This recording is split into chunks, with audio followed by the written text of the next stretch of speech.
Bienvenue sur la chaîne Livre Audio Français Complet. Pensez à vous abonner pour ne pas rater les épisodes prochains. Beverly Ruggin prend une raclée. Tom était sur le point de s'endormir lorsque le téléphone sonna. Il se redressa maladroitement dans sa direction, mais sentit alors les seins de Beverly s'écraser sur son épaule, tandis qu'elle passait par-dessus lui pour attraper le récepteur. Il se laissa retomber sur son oreiller, se demandant vaguement qui pouvait bien appeler à une telle heure de la nuit, alors que leur numéro ne figurait pas dans l'annuaire. Il entendit Beverly dire « Salut » avant de couler de nouveau dans le sommeil. Il s'était envoyé près de 3 packs de 6 bières pendant la retransmission du baseball, et il était un peu dans les vapes. Puis la voix de Beverly, aiguë et étrange, vint lui vriller les oreilles comme un pic à glace, et il ouvrit de nouveau les yeux.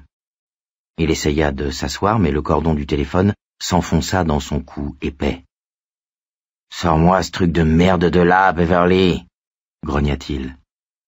La jeune femme se leva vivement et fit le tour du lit, soulevant en même temps le fil du téléphone. Elle avait une chevelure d'un roux profond, qui tombait en cascade sur sa chemise de nuit en ondulation naturelle, presque jusqu'à sa taille. Une chevelure de pute. Ses yeux ne vinrent pas effleurer le visage de Tom Ruggin pour deviner l'humeur dans laquelle il se trouvait, et Tom Ruggin n'aima pas ça. Il s'assit. Sa tête commençait à lui faire mal. Et merde, elle devait déjà lui faire mal avant, mais quand on dort, on ne s'en rend pas compte. Il se rendit dans la salle de bain, urina pendant ce qui lui parut 3 heures, et décida, puisqu'il était debout, d'aller s'ouvrir une autre bière pour lutter à sa manière contre la menace de mal de tête. Repassant par la chambre pour gagner l'escalier, avec son caleçon qui pendait comme des voiles d'en dessous une considérable bedaine, ses bras comme des dalles, il ressemblait davantage à un castagneur des quais qu'au président-directeur général de Beverly Fashions, il jeta par-dessus son épaule d'un ton furieux « Si c'est cet abruti de Leslie, dis-lui d'aller engueuler un mannequin et de nous laisser dormir. » Beverly lui jeta un bref coup d'œil, secoua la tête pour lui indiquer que ce n'était pas Leslie, et baissa les yeux sur le téléphone. Tom sentit se tendre les muscles de sa nuque. Voilà qui ressemblait à un congédiement. Renvoyé par la marquise de Mai 2, ça commençait à avoir l'air de prendre une tournure de scène. Beverly avait peut-être besoin de se faire rafraîchir la mémoire au sujet de qui menait la baraque ici. C'était bien possible.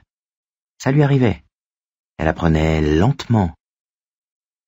Il descendit l'escalier et traversa le hall d'un pas traînant jusqu'à la cuisine, dégageant sans y penser le fond du caleçon qu'il avait coincé dans l'arrêt des fesses, et ouvrit le réfrigérateur.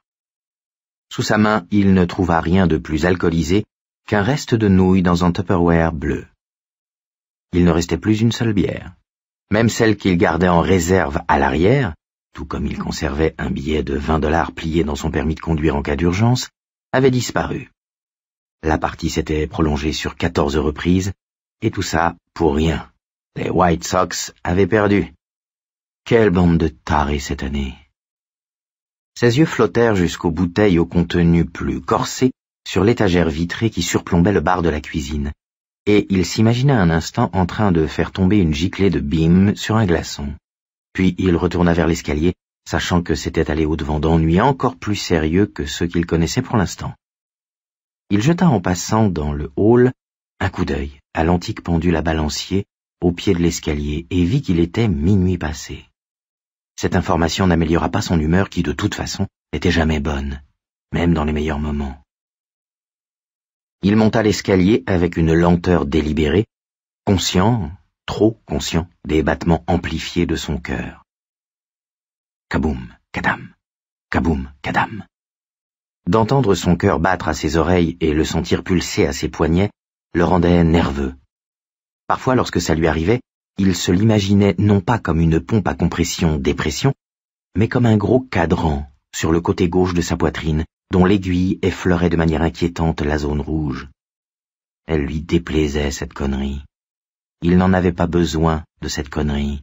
Ce dont il avait besoin, c'était d'une bonne nuit de sommeil.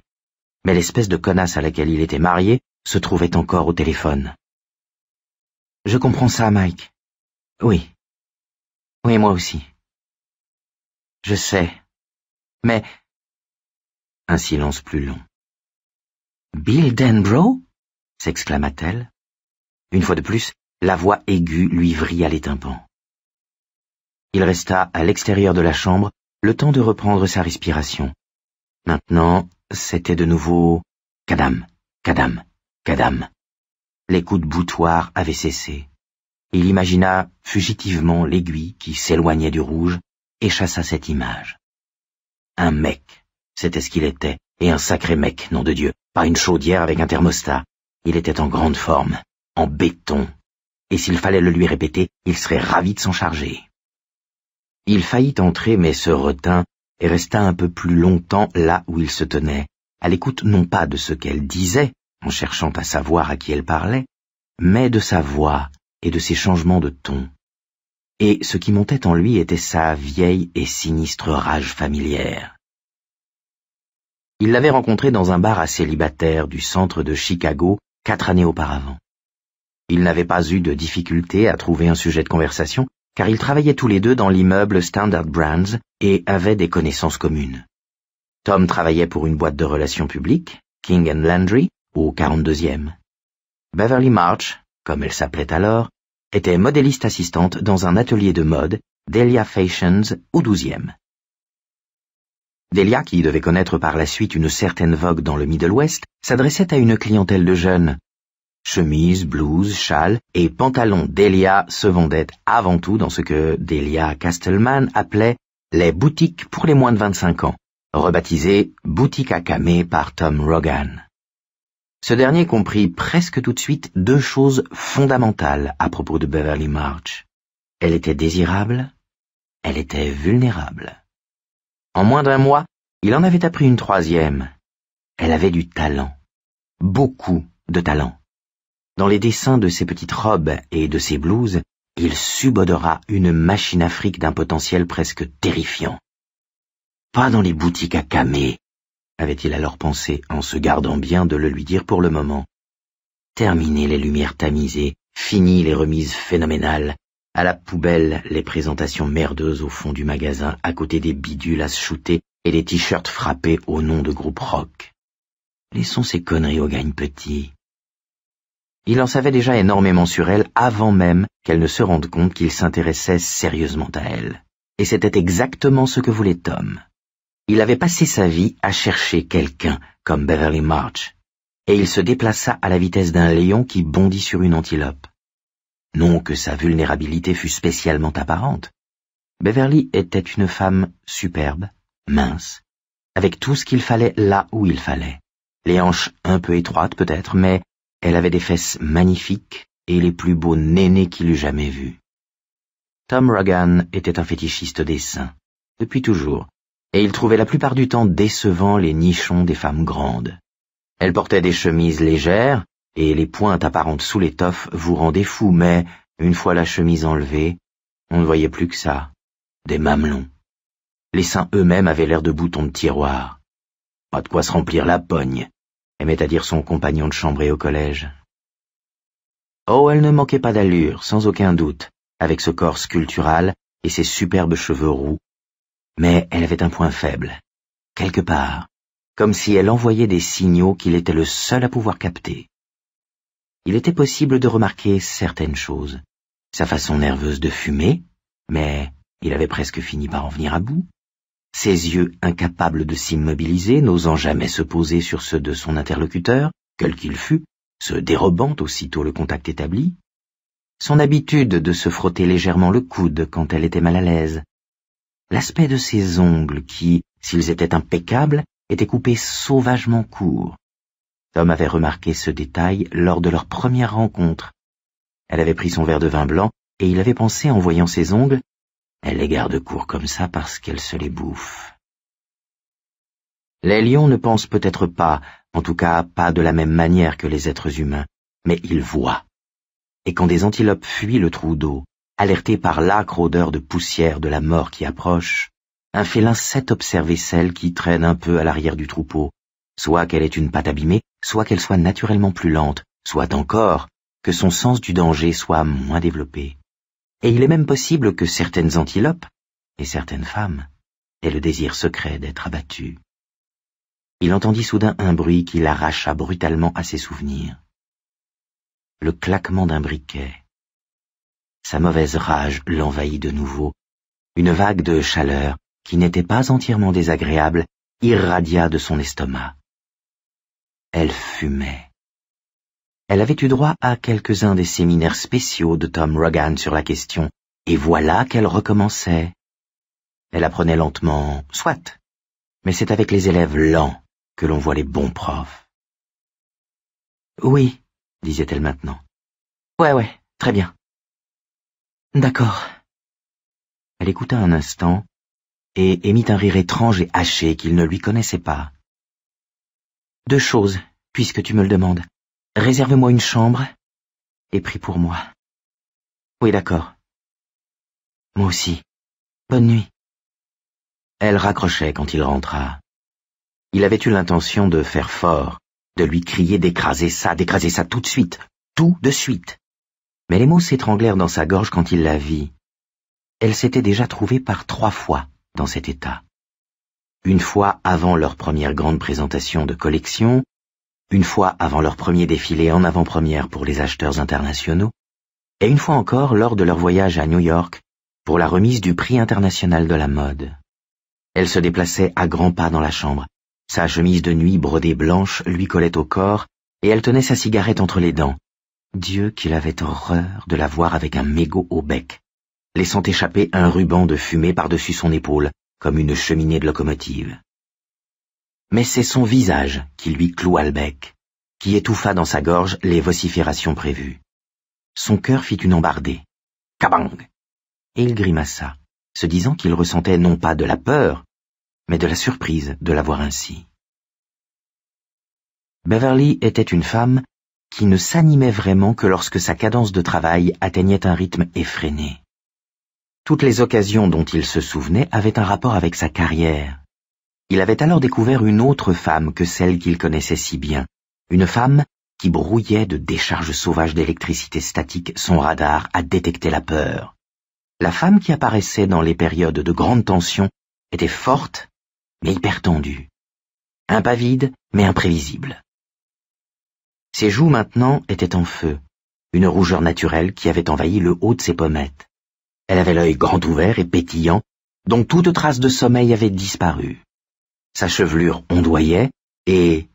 Oh, regardez-moi ça, les mecs. Mais regardez donc moi ça. N'est-elle pas en train de sortir une valise du placard? Une valise. Nom de Dieu, oui. Réserve-moi une chambre et prie pour moi. Eh bien, elle n'allait pas avoir besoin de la moindre chambre d'hôtel, du moins pas dans un avenir prévisible, parce que Mrs. Beverly Rogan allait rester bien sagement à la maison, merci beaucoup, et manger debout dans un coin pendant les 3 ou 4 prochains jours. En revanche, elle aurait peut-être besoin d'1 ou 2 prières avant qu'il en ait fini avec elle. Elle jeta la valise au pied du lit puis se dirigea vers sa commode. Dans le tiroir du haut, elle prit 2 paires de jeans et un pantalon de velours, les lança dans la valise, revint à la commode, toujours suivie du ruban de fumée. Elle en sortit un chandail de t-shirt, l'une de ces vieilles blouses cheap and shore dans lesquelles elle avait l'air si ridicule, mais qu'elle refusait de jeter. Celui qui l'avait appelé n'était pas du grand monde, le style week-end à la campagne en petit comité. Oh, il se fichait pas mal de l'identité de son correspondant et de l'endroit où elle devait se rendre puisque de toute façon elle n'irait nulle part. C'était pas ça qui lui tarabustait obstinément le crâne, rendu douloureux par l'abus de bière et le manque de sommeil. C'était la cigarette. Elle était censée ne plus en avoir une seule. Mais elle lui avait menti. Elle tenait la preuve entre les dents. Et comme elle n'avait toujours pas remarqué qu'il se trouvait sur le seuil, il s'offrit le plaisir d'évoquer les 2 nuits au cours desquelles il l'avait soumise entièrement à son contrôle. « Je ne veux plus te voir fumer dans mon secteur », lui avait-il déclaré, alors qu'il revenait à la maison après une soirée à Lake Forest. C'était un mois d'octobre. « Je suis déjà obligé de m'étouffer avec cette saloperie dans les soirées et au bureau. Je ne veux pas en faire autant avec toi. Tu sais l'effet que ça fait? Je vais te dire la vérité. C'est désagréable, mais c'est la vérité. C'est comme s'il fallait bouffer la morve de quelqu'un. » Il s'était attendu à un minimum de protestation, mais Elle s'était contentée de le regarder avec son expression de chien battu qui veut faire plaisir à son maître. Sa réponse, timide, faite à voix basse, avait été « Entendu, Tom. » « On n'y reviendra pas ?»« Non, Tom. » Et il n'y était pas revenu. Tom avait été de bonne humeur pour tout le reste de la soirée. Quelques semaines plus tard, à la sortie d'un cinéma, elle avait machinalement allumé une cigarette dans le hall et tiré dessus en allant jusqu'au parking. C'était par une nuit glaciale de novembre, avec un vent dément qui s'acharnait sur le moindre carré de peau dénudé. Tom se souvenait d'avoir senti l'odeur du lac, comme il arrive parfois par les nuits froides, une odeur plate, à la fois vide et fleurant le poisson. Il la laissa fumer sa cigarette. Il lui ouvrit même la porte quand ils arrivèrent à la voiture. Il se mit derrière le volant, referma sa propre porte et dit « Bev ». Elle prit la cigarette entre deux doigts et se tourna vers lui, l'air interrogatif. Il lui en balança une, bien sentie, du plat de la main contre le plat de sa joue, au point qu'il sentit des picotements dans la paume et que la tête de Beverly alla heurter le protège-nuque. Ses yeux s'agrandirent de surprise et de douleur, et de quelque chose d'autre également. Elle porta la main à sa joue pour la tâter, pour toucher l'impression de chaleur et d'engourdissement brûlant qui l'envahissait. Elle s'écria « Oh, Tom !» Il la regarda, les yeux réduits à une fente, un léger sourire aux lèvres, bien vivant, prêt à voir comment elle allait réagir. Son pénis durcissait dans son pantalon, mais il y faisait à peine attention. Ce serait pour plus tard. Pour l'instant, la leçon ne venait que de commencer. Il revoyait ce qui s'était passé. Son visage. Quelle avait donc été cette troisième expression fugitive? Tout d'abord la surprise, puis la douleur, puis l'air... Nostalgie? De se souvenir. Un souvenir précis, ça n'avait duré qu'un instant. Elle n'avait même pas dû s'en rendre compte, pensa-t-il. Tout dépendrait de la première chose qu'elle dirait, il le savait parfaitement. Ce ne fut pas « espèce de fils de pute », ce ne fut pas « à la revoyure sale macho », ce ne fut pas « c'est fini entre nous, Tom ». Elle l'avait simplement regardé, ses yeux noisettes à l'expression blessée remplie de larmes, et avait dit « Pourquoi as-tu fait ça ?» Sur quoi elle avait essayé d'ajouter quelque chose, mais, au lieu de cela, elle avait éclaté en sanglots. « Jette-la dehors !»« Quoi ? Quoi, Tom ?» Son maquillage coulait, laissant des traces noirâtres sur ses joues. Peu lui importait. Il aimait assez la voir dans cet état. Ça faisait un peu désordre, mais c'était aussi excitant. Ce côté salope le faisait bander. « La cigarette, jette-la dehors !» La prise de conscience qui pointait, accompagnée de culpabilité. « J'ai oublié, c'est tout !» pleurnicha-t-elle. « Jette-la, Bev, ou tu vas avoir droit à une autre baffe. » Elle fit descendre la vitre et lança la cigarette, puis elle se tourna vers lui, pâle, apeurée, mais d'une certaine manière sereine. « Tu ne peux pas, tu ne dois pas me frapper. C'est une mauvaise base de départ pour une relation durable. » Elle essayait de trouver un ton de voix, une façon adulte de s'exprimer, sans y arriver. Il l'avait fait régresser. Il était avec une enfant dans cette auto, voluptueuse et sexy comme l'enfer. Mais une enfant. Peut pas et doit pas sont deux choses différentes, ma fille, dit-il. Il parlait calmement, mais jubilait intérieurement. Et c'est moi qui déciderai quelles sont les bases d'une relation durable ou non. Si tu peux le supporter, parfait. Si tu ne peux pas, tu peux aller faire un tour. Je ne te retiendrai pas. Je te botterai peut-être le cul comme un cadeau de rupture, mais je ne te retiendrai pas. Nous sommes dans un pays libre. Que veux-tu que je te dise de plus? Peut-être en as-tu déjà assez dit, avait-elle murmuré. Sur quoi il l'avait de nouveau frappée, plus fort que la première fois, parce que la gonzesse qui pouvait se permettre de répondre à Tom Rogan n'était pas encore née. La reine d'Angleterre elle-même en prendrait pour son grade si elle essayait de se payer sa tête. Cette fois, sa joue alla porter contre le rembourrage du tableau de bord. Sa main tâtonna à la recherche de la poignée et retomba. Elle resta accroupie dans son coin, comme un lapin, une main sur la bouche, les yeux agrandis, pleins de larmes, terrorisée. Tom la contempla un instant, puis sortit de la voiture et en fit le tour. Il ouvrit la porte du côté passager. Le vent de novembre emportait la vapeur de son haleine dans l'obscurité, et l'odeur du lac devint plus forte. « Tu veux partir, Bev » J'ai vu que tu cherchais la poignée, et je me suis dit que tu voulais partir. D'accord, très bien. Je t'ai demandé de faire quelque chose, et tu as dit que tu le ferais. Mais tu ne l'as pas fait. Alors tu veux partir? Vas-y, barre-toi, y a pas de problème. Alors tu descends de là? Non, murmura-t-elle. Quoi? J'ai rien entendu. non, je ne veux pas partir, dit-elle à peine plus fort. Ces cigarettes te rendraient-elles à faune? Si tu ne peux pas parler, va falloir que je te trouve un mégaphone. C'est ta dernière chance, Beverly. Parle assez fort pour que je t'entende. Veux-tu descendre de cette voiture ou veux-tu rentrer avec moi à la maison? Je veux revenir avec toi. Elle croisa les mains sur sa jupe comme une petite fille en disant cela. Elle n'osait pas le regarder. Des larmes coulaient sur ses joues. Très bien, fit-il. Parfait. Mais auparavant, tu vas me répéter ça, Bev. J'ai oublié que je ne devais pas fumer en ta présence, Tom. Elle leva les yeux sur lui avec un regard blessé, suppliant, incohérent. Tu peux m'y obliger, disait-il, mais je t'en prie, ne le fais pas.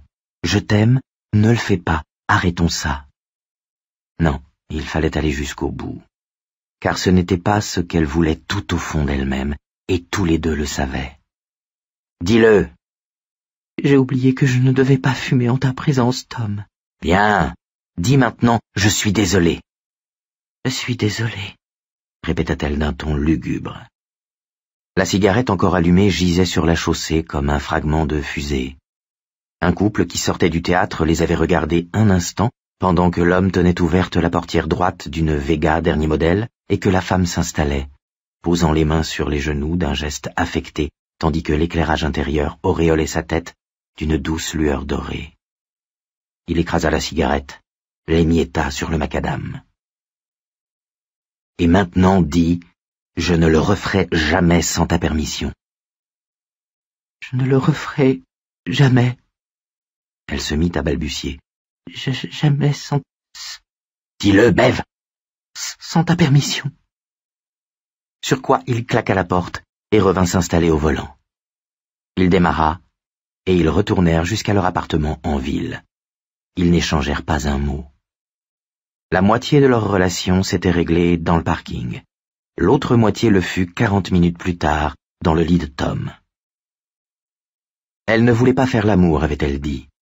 Il lut néanmoins une vérité différente dans son regard et dans la manière dont elle exhibait ses jambes, et elle avait le bout des seins raide et dur quand il lui ôta sa blouse.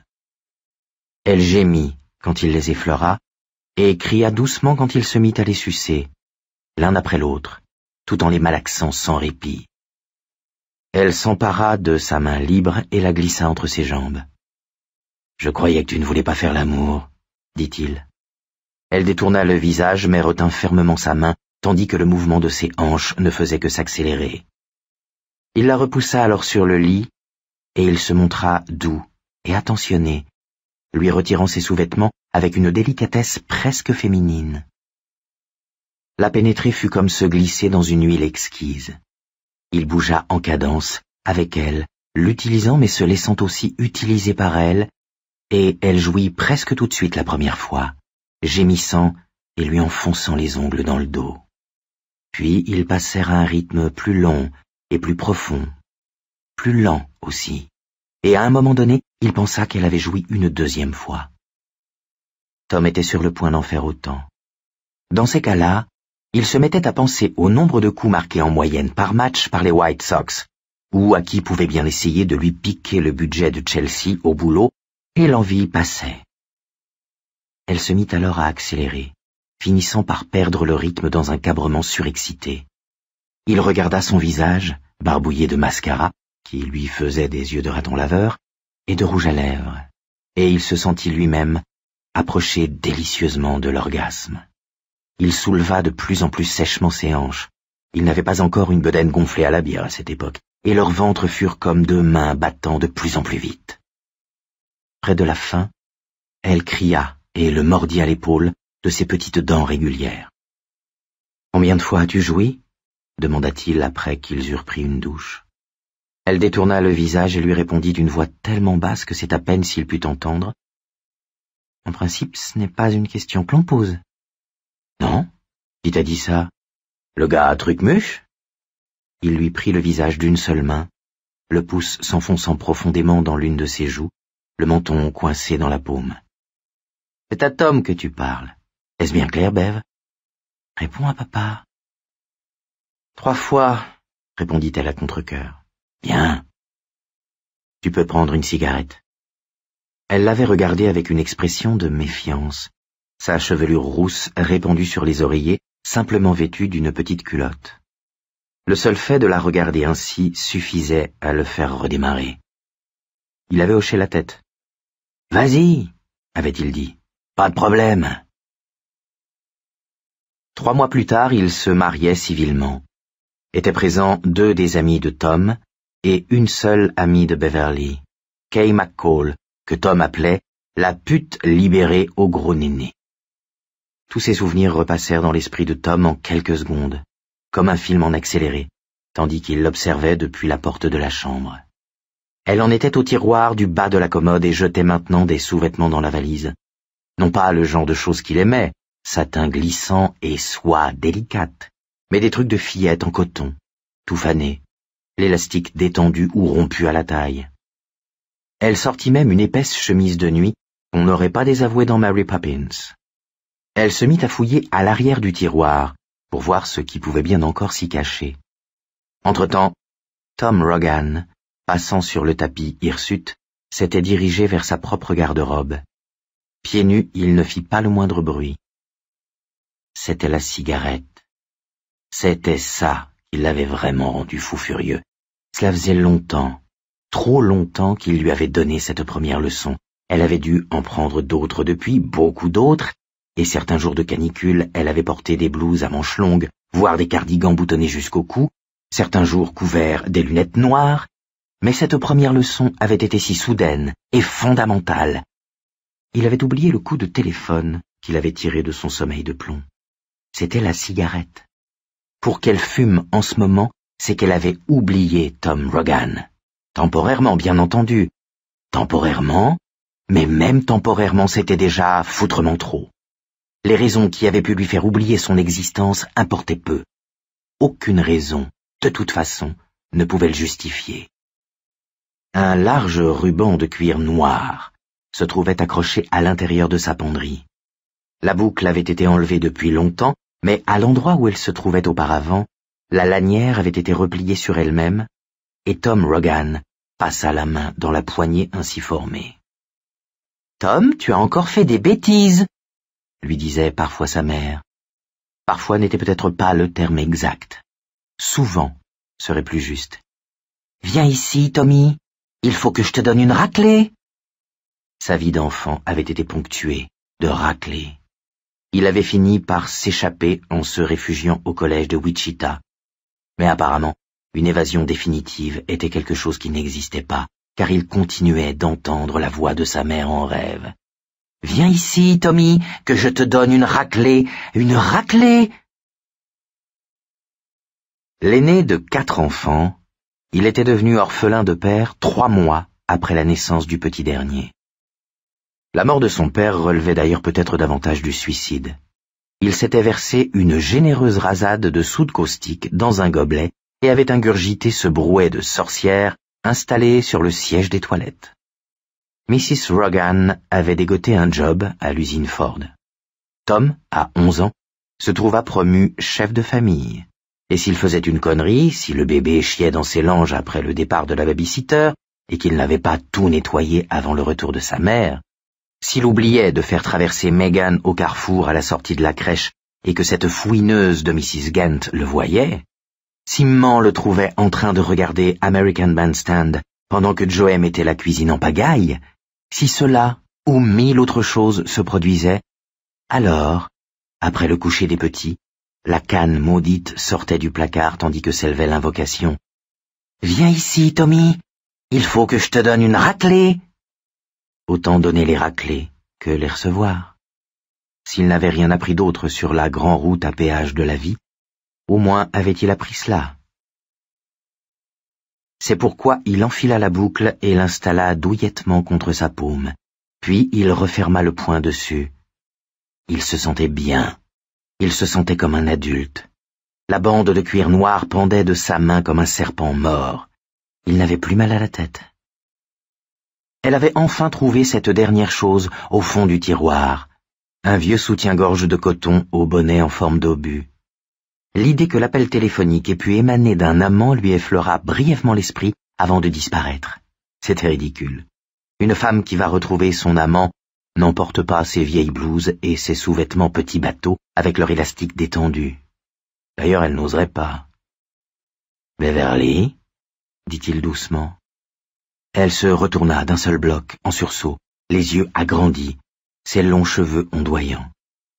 La ceinture hésita, retomba un peu. Il ne la quittait pas des yeux, ressentant à nouveau cette vague impression de malaise.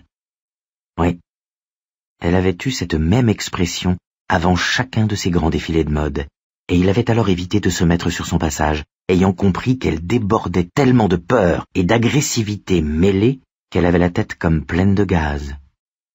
À la moindre étincelle, tout exploserait.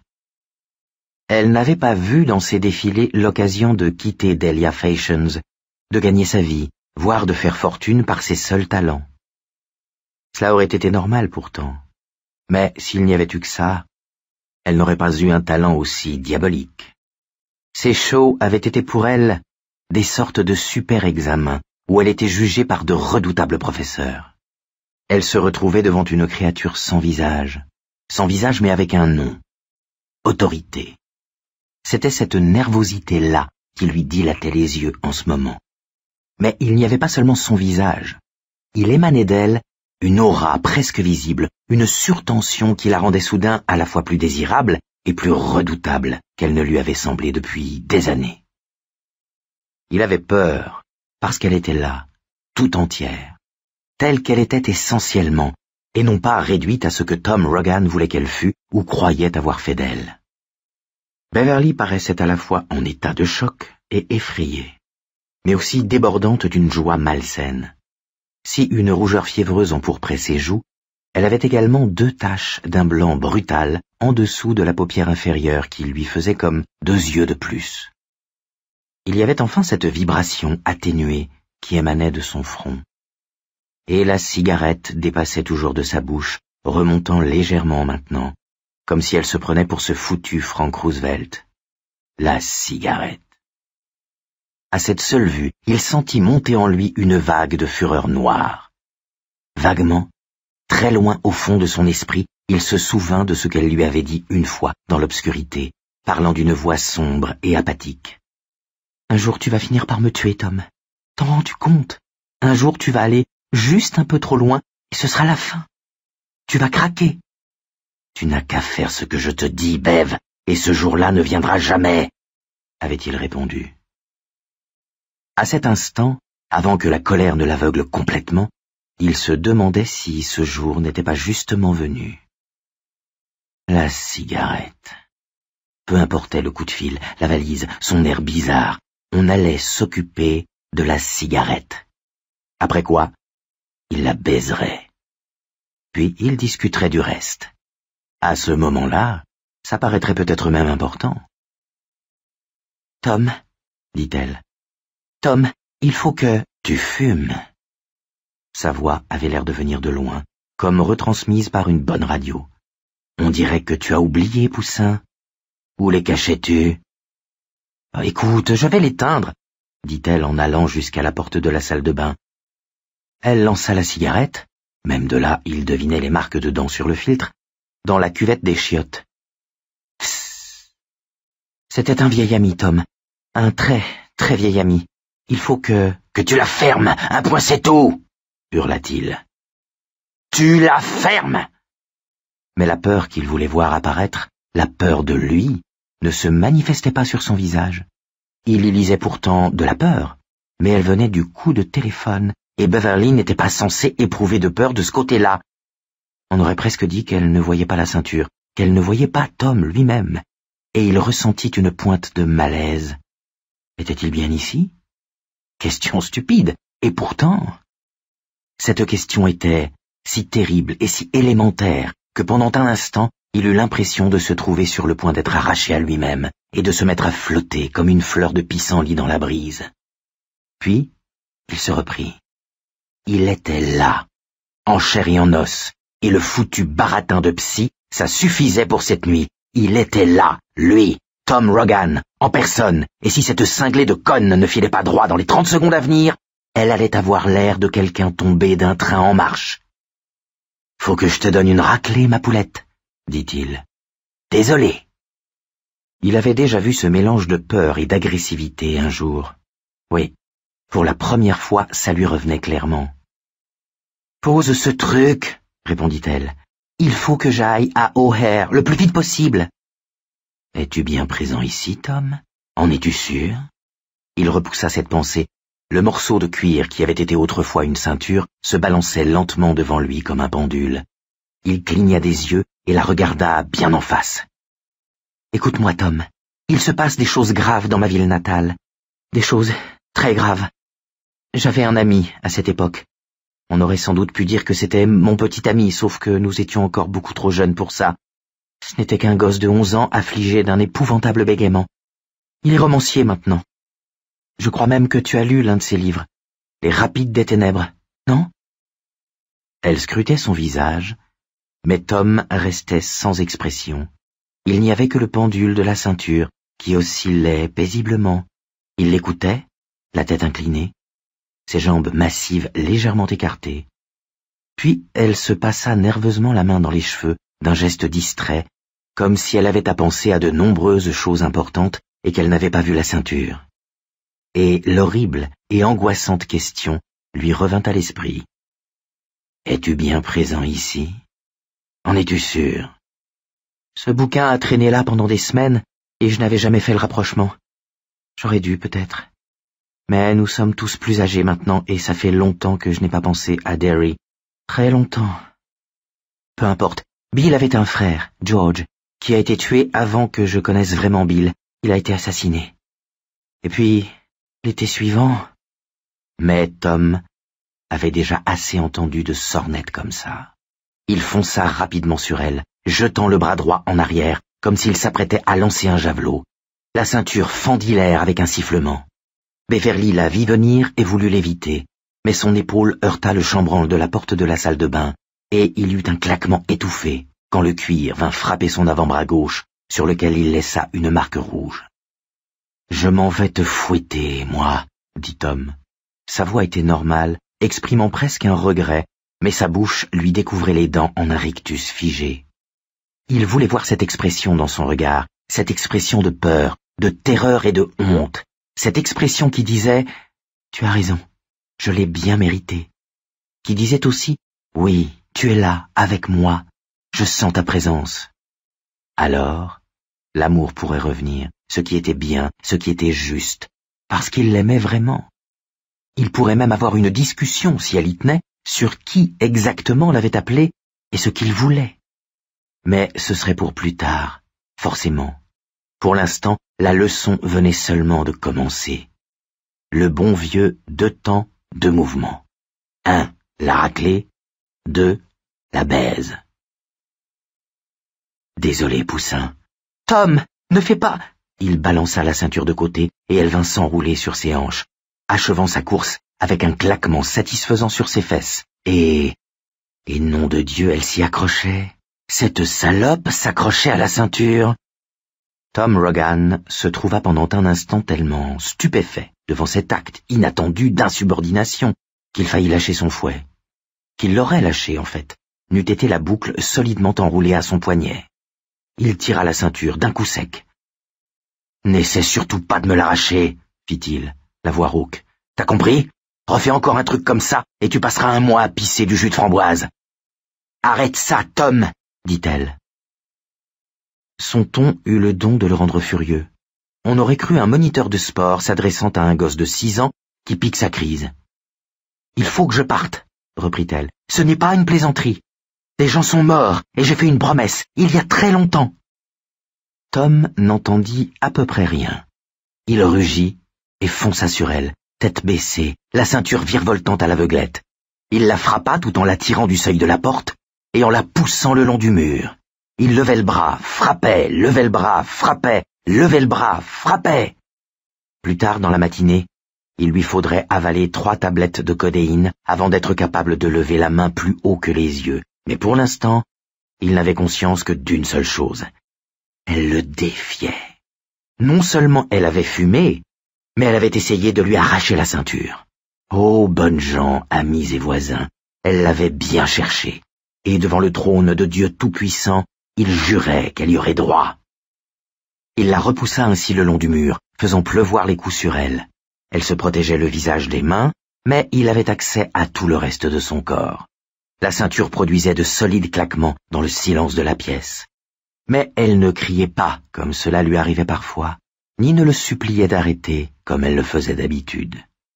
Pis que tout, elle ne pleurait pas, elle qui pleurait toujours. On n'entendait que le bruit de la ceinture et leur respiration, celle de Tom, forte et rauque, celle de Bev, rapide et légère. Elle fonça soudain vers le lit et la coiffeuse à côté. Les coups de ceinture avaient empourpré ses épaules, ses cheveux ondulaient comme des flammes. Il la suivit de son pas lourd, plus lent. Mais il était énorme, imposant. Il avait joué au squash jusqu'au jour où il s'était déchiré le tendon d'Achille 2 ans auparavant. Depuis, il avait beaucoup, en fait, perdu le contrôle de son poids, mais les muscles étaient toujours là, puissants rouages enrobés de graisse. Il était cependant hors d'haleine, ce qui l'inquiétait un peu. Il crut, quand elle arriva près de la coiffeuse, qu'elle allait s'accroupir à côté, voire tenter de se glisser dessous. Au lieu de cela, ses mains saisirent, elle se retourna, et l'air se remplit soudain de missiles. Elle lui lançait ses produits de beauté. Une bouteille de parfum vint le frapper sèchement entre les seins, puis tomba à ses pieds où elle se brisa. Le parfum entêtant des fleurs l'étouffa à moitié.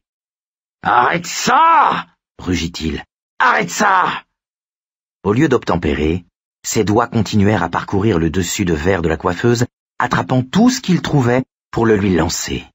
Il avait porté la main à sa poitrine, à l'endroit où le flacon l'avait heurté, incapable d'admettre qu'elle l'avait frappé avec quelque chose, alors que d'autres objets volaient autour de lui. Le bouchon de verre l'avait entaillé. Ce n'était qu'une coupure bénigne, rien de plus qu'une égratignure triangulaire, mais il y avait une petite dame aux cheveux roux qui allait voir le soleil depuis un lit d'hôpital. Oh oui, une certaine petite dame. Un pot de crème l'atteignit au-dessus du sourcil droit avec force. Il entendit un coup sourd qui lui parut provenir de l'intérieur de sa tête. Il y eut une explosion de lumière blanche juste au-dessus du champ de vision de cet œil, et il recula d'un pas, bouche bée, tandis qu'un tube de Nivea le frappait à la hauteur de l'estomac et qu'elle se mettait, était-ce possible? Mais oui, à crier après lui. « Je vais à l'aéroport, espèce de fils de pute, tu m'entends? J'ai quelque chose à faire, et je vais y aller. Écarte-toi de mon chemin, tu ne m'en empêcheras pas !» Du sang coulait dans l'œil droit de Tom.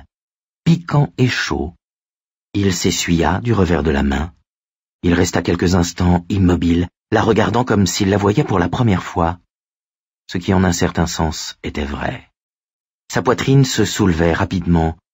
Son visage offrait un contraste de plans livides et de pommettes écarlates. Un rictus lui tirait les lèvres en arrière, découvrant ses dents. Elle avait cependant nettoyé le dessus de la coiffeuse. Le silo à missiles était vide. Il lisait toujours la peur dans ses yeux, mais pas la peur de lui. « Tu vas ranger ses affaires, » dit-il, luttant pour ne pas halter en parlant. Ça n'aurait pas fait bon effet. Il aurait eu l'air affaibli. « Tu remettras ensuite la valise à sa place, et tu te foutras au lit. Si tu fais ça, je ne serai peut-être pas trop méchant. Peut-être pourras-tu sortir de la maison dans 2 jours, et non dans 2 semaines. » « Écoute-moi, Tom. » Elle parlait lentement, le regard très clair. « Si tu t'approches de moi, je te tuerai. As-tu bien compris, espèce de tas de graisse? Je te tuerai !» Et brutalement, à cause du souverain mépris qu'exprimait son visage peut-être, ou parce qu'elle l'avait traité de tas de graisse, ou simplement à cause de cet air de rébellion de ses seins qui se soulevaient et s'abaissaient, il suffoqua de peur. Une peur qui ne se réduisait pas à quelques coups d'aiguillon, mais qui le submergeait entièrement. La peur horrible de ne pas être là. Tom Rogan se précipita sur sa femme. sans pousser de rugissement cette fois. Il fonça aussi silencieusement qu'une torpille sous l'eau. Son intention n'était probablement plus de la battre et de la soumettre, mais de lui faire ce qu'elle avait imprudemment déclaré qu'elle lui ferait. Il crut qu'elle allait s'enfuir, sans doute vers la salle de bain ou l'escalier. Au lieu de cela, elle resta ferme sur sa position. Sa hanche heurta le mur quand elle saisit la coiffeuse de toutes ses forces, et dans le mouvement qu'elle fit pour lui lancer le meuble, elle se cassa 2 ongles jusqu'à la chair, la sueur ayant rendu ses mains glissantes. La coiffeuse oscilla pendant un moment sur un pied, et elle redoubla d'efforts.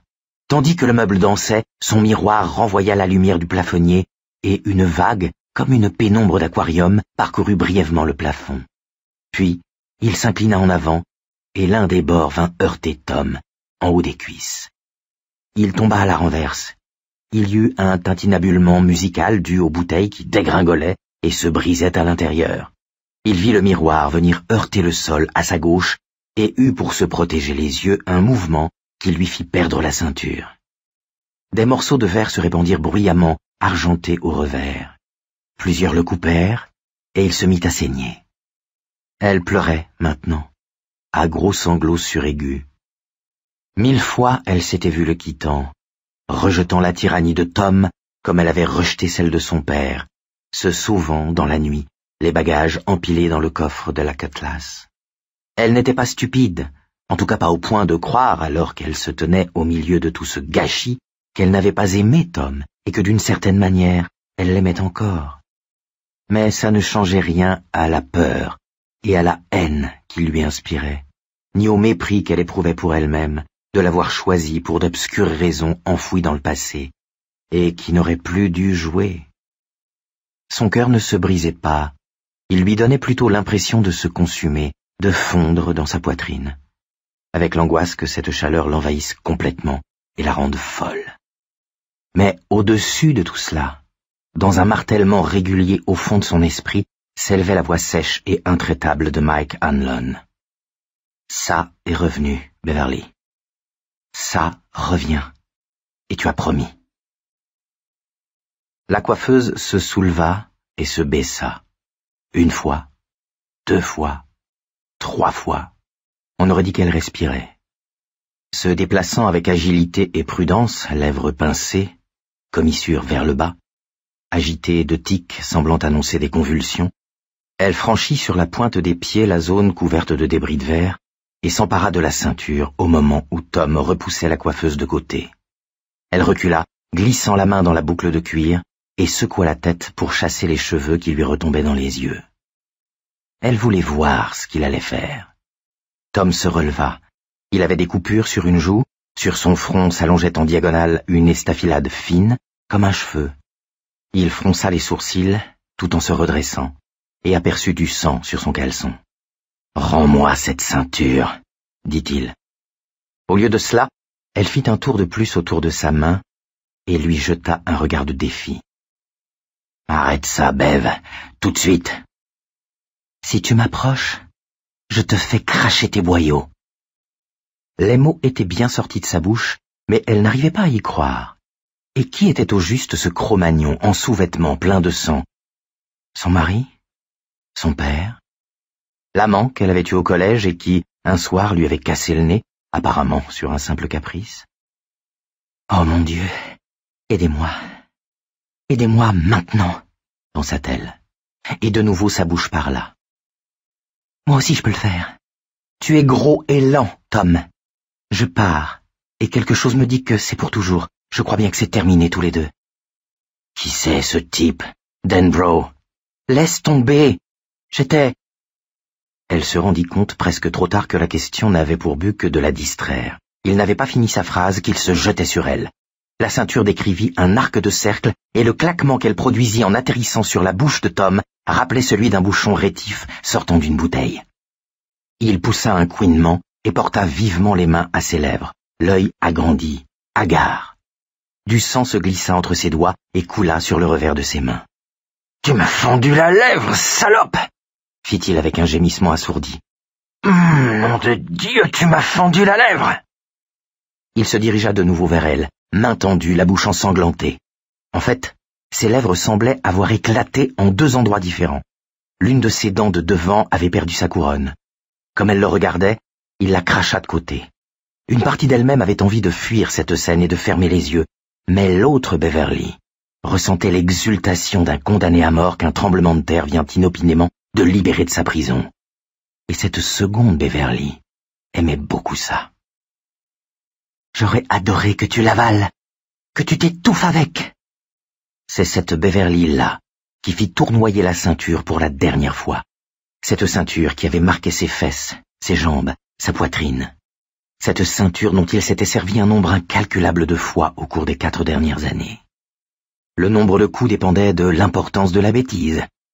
Tom arrivait à la maison et le dîner était froid, 3 coups. Oh regardez, Beverly a encore attrapé une contredanse, un coup sur la poitrine. Il n'était pas méchant, il lui laissait rarement des ecchymoses. Ça ne faisait même pas très mal, si ce n'était l'humiliation. Ça faisait mal. Et ce qui était encore plus douloureux, c'était de savoir que quelque chose, au fond d'elle-même, était friand de cette souffrance, friand de cette humiliation. Le dernier remboursera tous les autres, pensa-t-elle. Et elle frappa. Elle porta le cou de côté, bas, le cuir vint s'enrouler entre ses jambes et frappa ses couilles avec un bruit sec mais appuyé, celui d'un tapis que l'on bat. Cela suffit. Tom Rogan perdit instantanément toute combativité. Il poussa un couinement aigu mais sans force, et tomba à genoux comme pour prier, les mains entre les jambes. Il rejeta la tête en arrière, et des cordes saillirent de son cou. Sa bouche en sang grimaçait tragiquement de douleur. Son genou gauche vint écraser la pointe effilée d'un gros éclat de verre, reste d'une bouteille de parfum, et il roula en silence sur le côté, comme une baleine qui s'échoue. Une des mains quitta l'entrejambe pour se porter au genou à vif. « Tout ce sang, Seigneur, il saigne de partout. »« Il survivra, » répondit froidement la nouvelle Beverly, celle que semblait avoir fait surgir le coup de téléphone de Mike Hanlon. « Des types comme lui survivent toujours. Il faut simplement se tirer d'ici à toute allure, des fois qu'il aurait envie de reprendre le tango, ou avant qu'il décide d'aller à la cave décrocher la Winchester. » Elle recula d'un pas et sentit un élancement de douleur dans le pied. Elle venait de marcher sur un morceau de miroir de la coiffeuse. Elle se courba pour attraper la poignée de la valise, sans le quitter un instant des yeux, puis elle recula jusqu'à la porte et descendit dans le hall. Elle tenait la valise à 2 mains devant elle, se cognant les tibias à chaque pas qu'elle faisait à reculons. Son pied coupé laissait une empreinte sanguinolente sur le sol. Une fois en haut des marches, elle se tourna et descendit rapidement, sans s'autoriser à réfléchir. Elle craignait de ne plus avoir une seule pensée cohérente dans la tête, du moins pour l'instant. Elle sentit que quelque chose lui effleurait la jambe et poussa un cri. C'était l'extrémité de la ceinture qu'elle tenait toujours enroulée autour de la main. Dans la pénombre, elle avait plus que jamais l'air d'un serpent noir. Elle la jeta par-dessus la rampe avec une grimace de dégoût et la vit atterrir en S sur le tapis du couloir, en bas des marches. Une fois au pied de l'escalier, elle prit sa chemise de nuit par l'ourlet et la fit passer par-dessus sa tête. Elle était pleine de sang, et elle ne voulait pas la porter une seconde de plus. Elle la lança au loin, et le fin vêtement alla se poser en ondoyant sur un caoutchouc placé à côté de la porte de séjour, qu'elle recouvrit comme un parachute brodé. Elle se pencha nue sur sa valise. Elle avait le bout des seins glacé, aussi dur que du bois. « Ramène ton cul là-haut, Beverly !» Elle suffoqua, sursauta, puis se pencha de nouveau sur la valise. S'il avait la force de crier autant, elle disposait alors de beaucoup moins de temps que ce qu'elle croyait. Elle souleva le couvercle, sortit une culotte, une blouse, un vieux Lévis, qu'elle enfila fébrilement à côté de la porte, sans quitter l'escalier des yeux. Mais Tom n'apparut pas là-haut. Il cracha son nom encore par 2 fois, et à chacune, elle se recroquevilla devant cette voix, le regard hanté, les lèvres se retroussant sur les dents en un rictus incontrôlé. Elle enfonça les boutons de la blouse dans les boutonnières aussi vite qu'elle put. Les 2 du haut manquaient, bien sûr son propre raccommodage était rarement fait, et elle songea qu'elle devait avoir l'air plus ou moins d'une pute, à la recherche d'un dernier client pour pouvoir dire qu'elle avait gagné sa nuit. Mais il fallait faire avec. « Je te tuerai, salope! Espèce de salope de pute !» Elle fit claquer le couvercle, ferma les serrures. La manche d'une blouse dépassait comme une langue. Elle regarda une dernière fois autour d'elle rapidement, se doutant qu'elle ne reverrait jamais plus cette maison. Mais cette idée ne lui apporta que du soulagement. Elle ouvrit la porte et sortit sans hésiter. Elle avait déjà dépassé 3 carrefours, sans très bien savoir où elle se dirigeait, quand elle se rendit compte qu'elle était encore pieds nus. Le gauche, celui qu'elle s'était coupé, lui élançait sourdement. Il fallait qu'elle mette quelque chose au pied, et il était presque 2 heures du matin. Son portefeuille et ses cartes de crédit étaient restés à la maison. Elle fouilla les poches de son jean, mais n'en tira que quelques bourres de charpie. Elle n'avait pas un sou sur elle. Rien. Elle parcourut du regard le quartier dans lequel elle se trouvait, un quartier résidentiel, avec de belles maisons, des pelouses parfaitement entretenues, mais que des vitres noires. Et soudain, elle se mit à rire. Beverly Rogan s'assit sur un muret bas, la valise entre ses pieds sales, ne pouvant s'arrêter de rire. Les étoiles étaient de sortie, et comme elles brillaient. Elle pencha la tête de côté et rit à leur adresse, prise d'une jubilation sauvage qui la submergea comme une vague de fond, la soulevant, l'emportant, la purifiant. Une force d'une telle violence qu'elle en perdit toute pensée consciente. Son sang, seul, pensait, et de sa voix puissante, parlait, à sa manière, au-delà des mots, de désir, bien qu'elle ne sût jamais, et n'eût jamais envie de savoir, de quel désir il s'agissait. Il lui suffisait de ressentir cette chaleur qui l'emplissait avec insistance. Le désir, se dit-elle, et à l'intérieur d'elle-même, la lame de fond de jubilation parut prendre de la vitesse et se précipiter vers quelque inévitable chute. Elle rit aux étoiles, effrayée mais libre, pleine d'une terreur aussi aiguë qu'une douleur, aussi douce qu'une pomme mûre d'octobre, et quand une lumière s'alluma, à l'étage des chambres, dans la maison au pied de laquelle elle se trouvait, elle saisit la poignée de sa valise, sans cesser de rire.